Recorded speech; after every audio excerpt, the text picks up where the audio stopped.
Hi, this is Ronald Corpus Official and welcome to my vlog. Again, this is Ronald Corpus Official.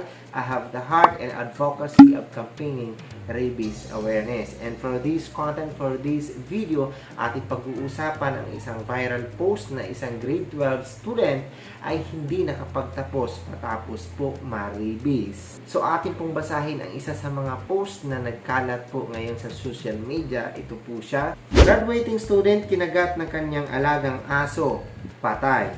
Nalungkot ang pamilya ng isang grade 12 student na nagngangalang Genesis matapos itong pumanaw dahil sa kagat ng kanyang alagang aso. Ayon sa kanya, mukhang dog lovers si Genesis at hindi inaasahan ng pamilya na ang pagkahilig niya sa mga aso ang maaaring maging dahilan ng kanyang biglaang pagkamatay. Ayon sa ulat, hindi ito agad naturukan ng anti-rabies at makalipas ang ilang araw, nakaranas ito ng sintomas ng rabies, nilalagnat daw, nanghihina at masakit ang ulo. Gagraduate sana ito noong Mayo 30, ngunit hindi ito mangyayari dahil sa nangyari sa kanya.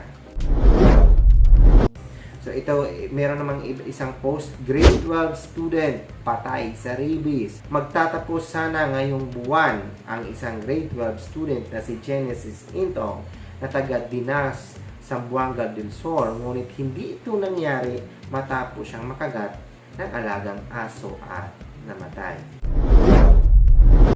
Nakakalungkot po ang isang viral post na yan na kung saan isa sa mga senior high school na magtatapos sana nung nakaraang Mayo 30, 2024 na kung saan hindi na po siya nakapagtapos dahil po sa nangyari sa kanya na kung saan siya po ay nakagat ng kanyang alagang aso at ito po ay hindi nila inaasahan na may rabies po ang kanilang alagang aso.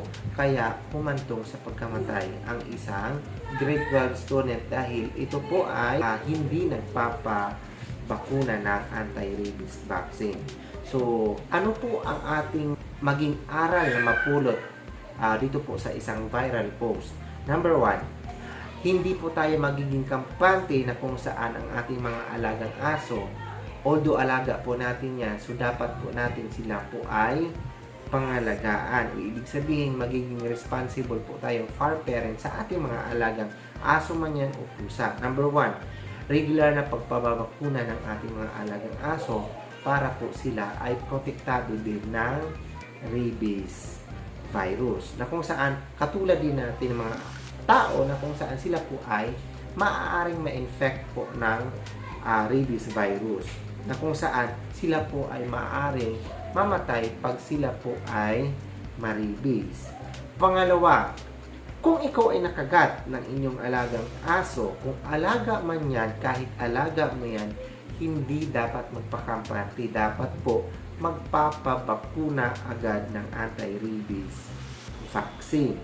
So, huwag po nating antayin na magkaroon po ng sintomas kagaya ng pananakit ng ulo, trangkaso, lalo na po kung meron na pong naranasan na takot na po sa hangin, takot po sa tubig, yun po ay delikado na po. At alam naman po natin na ang mortality rate o mortality rate ng isang rabies virus ay 100% o 99.9%.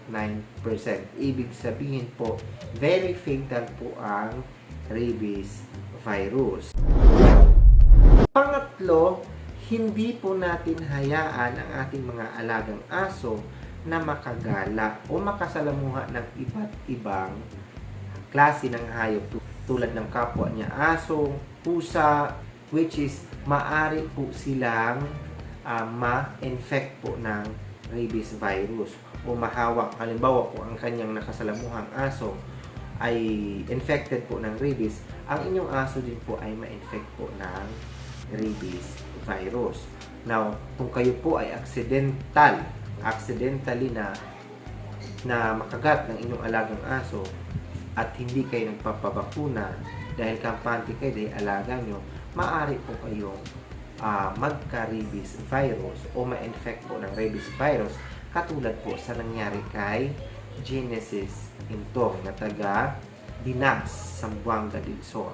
So, yun lang. So, sana meron tayong aral na napupulot po dito po sa viral post. Sayang po ang ating buhay kung tayo po ay nagpabaya.